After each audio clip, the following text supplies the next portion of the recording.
Водка или спирт или вода? Водяра. Водяра. Кстати, возможно, именно бутылка сгубила кедр. Поэтому так делать нельзя. Надо выносить все с собой. А кедр реально более чем не побольше.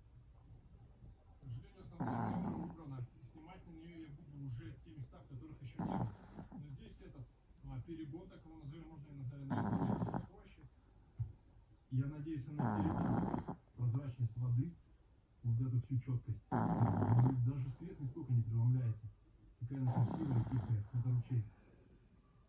Самая натуральная саянская сибирская тайга. Это вот этот мох, бурелом. Кстати, здесь цветет еще только рябина и черемуха цветет. А когда-то я был здесь, и она цвела в середине мая, то есть месяц спустя.